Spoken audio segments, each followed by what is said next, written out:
Hi everybody, welcome to Narrow Valley. Well, as you can see, we've probably got about 1/4 of Narrow Valley done. Gotten down to Premier Foods in the back. Started on another section down there, but it'll be later. I still need to do some foreground work here, but as I said, core of it done. Oh, I've got I've got fire escape balcony things done or on order for from Tichy Trains for that. I'm going to put some fire escapes over here. But so again, 1/4 of it done, Narrow Valley West. But what I'm going to do, as you probably saw in the title of this video, is I'm going to take some time off and try something new, do another little project that I've been kind of wanting to do. And I just got finished joining a group on Facebook, and it's some micro layouts. And what I want to do is build a narrow gauge micro layout, probably something like 18 inches by 18 inches, and play around with something like that. It'll give me something different to work with. It'll be more scenery work than buildings, and yeah, something to take me away from this and do a little something different.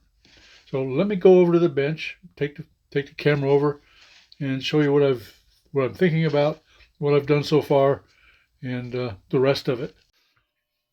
Okay, to start the project, what I did is I went out and I grabbed up all of the N scale track. And again, this is N scale. I use it for my narrow gauge. And so I grabbed up all the N scale track that I had and started to check to see, what kind of loop, or even in this case, a double loop that I could do. And I did. I had enough track to do a double loop, and some left over. I decided early on that I was not going to be using turnouts. It's just going to do a loop, double loop. That's it. Very simple.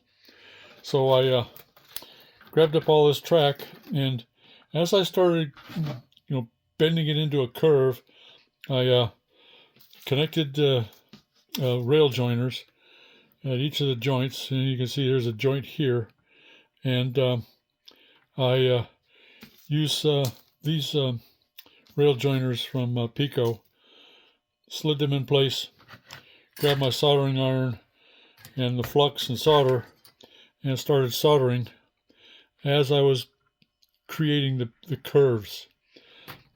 Also use the cutters to cut off nice and square, and then of course the file to file the ends and make them nice and neat ends, and then started soldering it. And I probably have 1, 2, 3, about 6 or 7, maybe 8 joints here, joiners.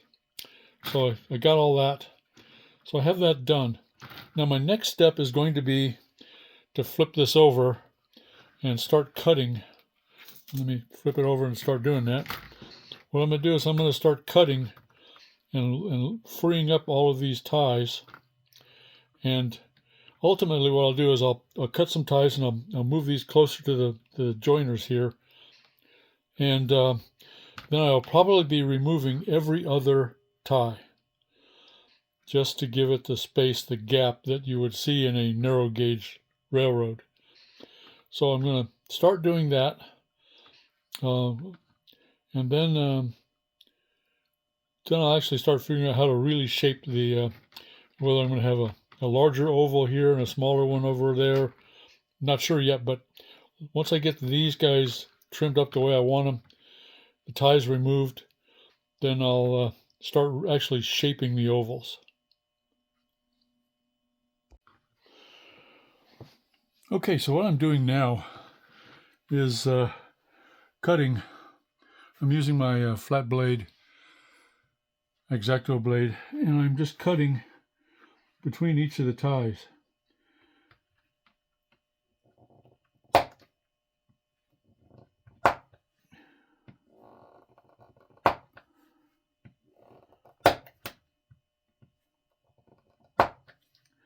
And I'll keep doing this all the way around. I've gotten pretty much all the way around so far, and then I just have to do the other section of track. But I'll keep doing that, cutting them all, and then I'll start moving them closer to the, filling in the gaps, and then I'll start removing every other one.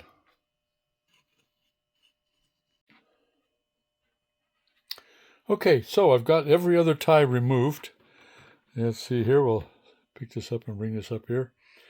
As you can see, every other tie, so it's got good spacing, something that you expect to see on a narrow gauge railroad. So, as you can see, I spent about 20-25 minutes getting them removed, finding spots where I didn't quite cut all the way through, and getting it all set right.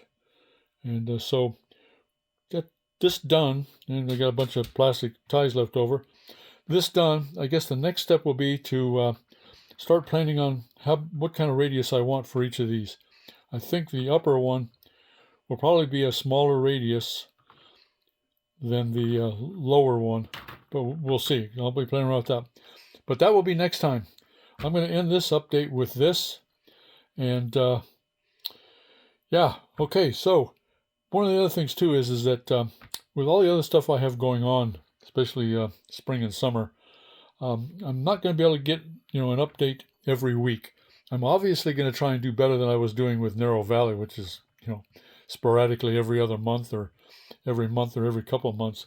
I'm going to try and get a video out on this project every 2 weeks. That will give me plenty of time to plan the workout, do it right, and then obviously, record everything that I'm doing as I'm doing it, and so I can let myself know what I'm doing, let you guys know what I'm doing, and how I'm doing it.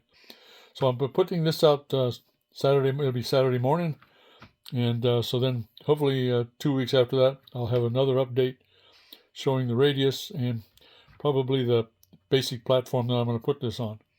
So until then, thanks for watching. I really hope this project is interesting to you. And again, thanks for watching. See you next time. Bye.